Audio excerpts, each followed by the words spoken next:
is Kate Moross. How old are you? I'm 21. And what's your occupation? I am a graphic designer and illustrator from London. At the moment, I guess I'm best known for my work for music, so visuals for labels, promoters, bands, flyers, that kind of thing, album artwork and that kind of thing. But I also do a lot of kind of more conceptual graphic design in my own practice, which is something that I keep to myself a little bit more. And how did you get into that field? Did you study in London? Yes, I am still studying. I went to a private girls' school, and then I went to a foundation at Wimbledon, and then on to Camberwell, which I'm at still, and I have only in second year, so I have another year to go. And where do you live? I live here in Peckham Rye. And what's that like, Peckham Rye? I completely love it. Like I was saying before, I grew up in like quite sheltered, upper class North London area in the suburbs, and I don't know. I think it's a kind of very isolated way of living, and I much prefer the kind of hustle and bustle of Peckham with every different religion, every different culture, and food and cuisines, and everything's so much richer than I can imagine just staying in one place where there's only one kind of people and one kind of thing to do. I guess kind of like mod / skinhead kind of era, like a little bit of punk, bit of that kind of stuff. But then obviously living in Peckham, and like you kind of become a chameleon in the area you live in, so I wear like New Era hats and lots of sportswear as well, and like I'm really into like my Nike trainers and stuff like that, so it's kind of like a really bizarre combination of two very different fields, which means that I can integrate into different places quite easily without looking out of place, I guess. There's always a kind of a fluidity between moving between like going to a club or just walking down the street and going to Morrison's in Peckham, and you don't want to get beaten up in either place, so it's better to kind of blend in, I guess. How would you describe your favourite outfit? God, I don't know what my favourite outfit would be. Probably some jeans, some Trip jeans from Trash and Vaudeville again. Like 5 sizes too small for me. I'd like a pair of high top Nike Easter edition, and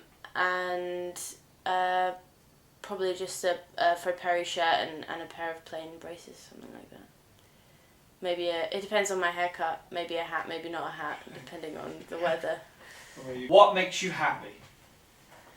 I'm one of those really simple people that would rather have a nice dinner, drink some tea, smoke a couple cigarettes, watch some telly, watch a film, go to bed. And what's your biggest guilty pleasure? I don't know, McDonald's breakfast.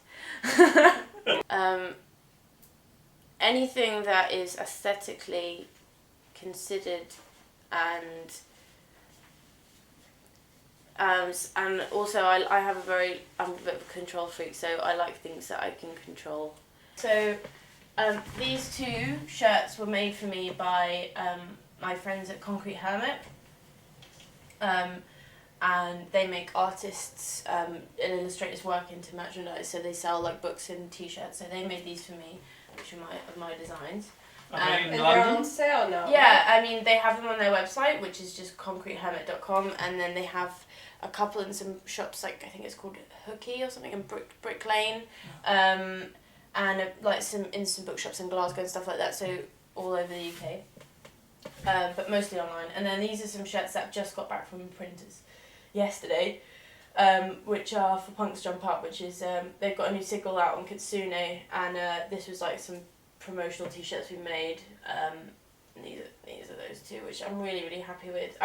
I wanted the print to come up right from the bottom, and I think it was going to cost them like double just to have it moved down an inch, but we have it like that. And then this is a t-shirt I collaborated with a girl called Georgia on for. I did the Young Turks and she did the chain, for Real Gold, which is a kind of group of creative people publishing records and books and prints and stuff like that. And then this is just some Mystery Jets merchandise I worked on last year. And then, yeah. You like the geometric shapes, right? Yeah, no, I did a project on Gestalt theory last year and kind of became a little bit obsessed with grids.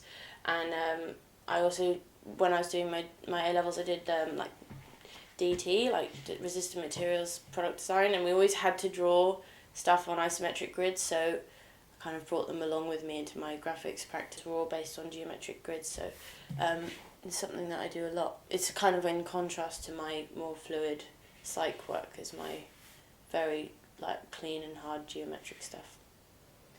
And also I saw something about your exhibition at Whitechapel. Yeah, my friend and I, Alex, we did the artwork for the recent Whitechapel CD release, and this is it here.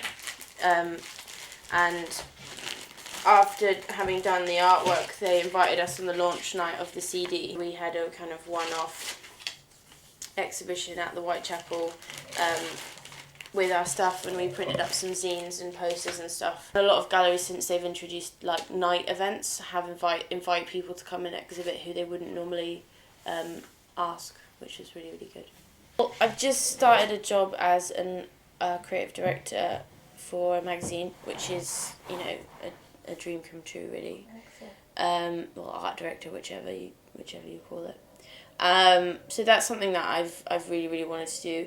Just doing exactly what I'm doing now, but with a bigger horizon, I guess. The bigger my camera gets, the less photographs I take. Like if I'm doing an album for a band, I like to be able to take the photos of the band within the creative field that I'm like designing in, so I know I have complete control over like what it's going to look like. So like two albums I've done recently, like Help She Can't Swim was a heavily photographic artwork, so it was band portraits and kind of and then just print, so just colour and type. And I've done the same kind of with Cutting Pink with Knives, did a photo shoot for the album, and then most of the print is done myself, which just means that like the whole thing has a kind of continuity through it. Yeah, so. That's great. It's again has to do with your control issues, Yes. maybe. But you can't be a graphic designer unless you're a control freak. Yeah, It doesn't work. Exactly. You can do anything else, but yeah, you need to have that kind of completely obsessive desire to have everything controlled to the smallest detail in order to get everything Exactly perfect. the way you want. Yeah. There we go.